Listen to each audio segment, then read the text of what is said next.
You are watching Yeticket.com with Al McGee, movie reviews and interviews. This is Yeticket.com, Yeticket.com, your entertainment ticket. We are your entertainment ticket, that's right. Yeticket.com.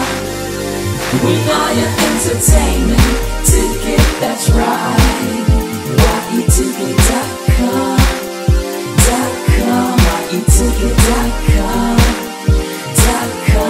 Yeticket.com. We are your entertainment ticket, that's right. Yeticket.com. Yeticket.com. It's an impressive cage. Not built, I think, for me. Built for something a lot stronger than you. Oh, I've heard. A mindless beast. Makes play he's still a man. How desperate are you? You call on such lost creatures to defend you. How desperate am I? You threaten my world with war. You steal a force you can't hope to control. You talk about peace and you kill because it's fun. You have made me very desperate. You might not be glad that you did.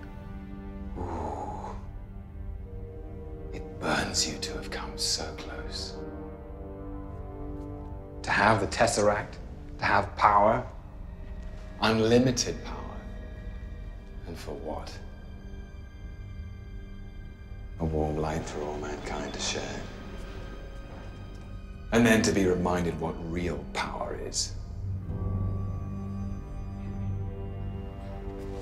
Well, let me know if real power wants a magazine or something. Hey, this is Al McGee with your entertainment ticket at www.yeticket.com. I'm too excited. I'm getting ready to talk to Tom Hiddleston. He's Loki in Marvel's The Avenger, a demigod, talking to me, Al McGee. Keep watching, baby. Hey, man. Tom, I'm very excited. Listen, you're a demigod. The way you presented me there, that was, thank you very much. I want to thank you.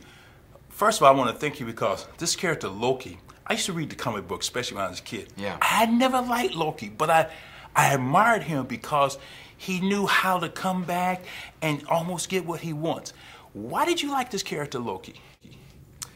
Oh, that's such a good question. I think it's because he's so complicated. You know, there's so many different sides to him. There's one side of him that is this, comic book villain. He's a maniac. He's power hungry. He's completely yielded to his darker instincts. He's jealous and he's vain and he's destructive and angry.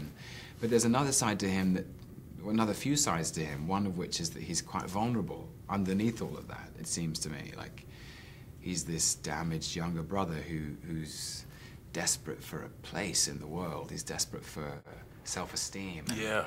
And that was, in a way, there's a sweetness underneath all of that evil. There's a sweetness to him, which is kind of redeeming.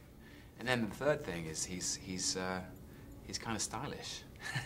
Very much. He sort of has a charm and so I love all these, any character that has lots of different levels, I think is a great character. Now in the Avengers, Loki, he wants to get what he wants. Yeah. What is that big need for him to want to conquer Earth? Well, it's funny. I think anyone in human history, any of the fascists who've tried to take over the world or take over other countries, they're trying to elevate their status to a level where they have more power than anybody else. Everybody else is kneeling at their feet. And if you do a psychological study of these guys, or if you read biographies about them, it usually comes from an emptiness at the center of them, that they don't have enough self-love, basically.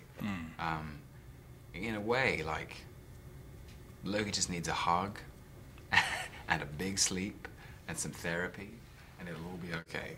But Thor's trying to get it to me. Thor really loves Loki. Yeah.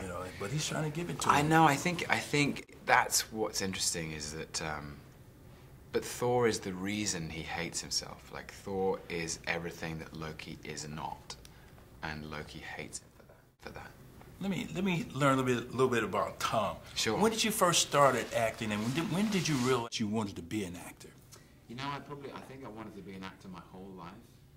But as a kid, I loved film and I loved the theatre, and we used to go as a family every Christmas to see a show in London. My grandparents would take me to the theatre. Oh, really? Yeah.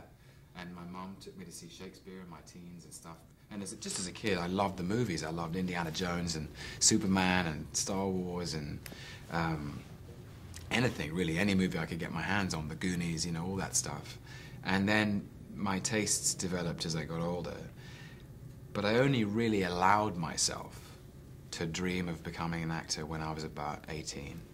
And I did a production of a play at the Edinburgh Festival in 1999.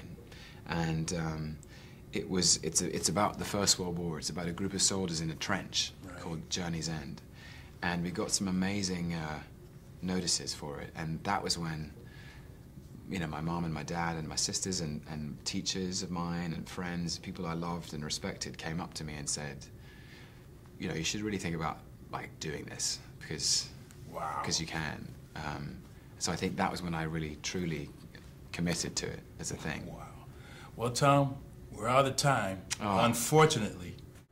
But next time, when I see you again, and we're going to meet again, because I know Loki is not dead yet, but you're a good actor, too, and I really enjoyed you. Thank you so very I much. want to see you again. I'd love to see you again, and thank you very much for taking the time. It's my great pleasure.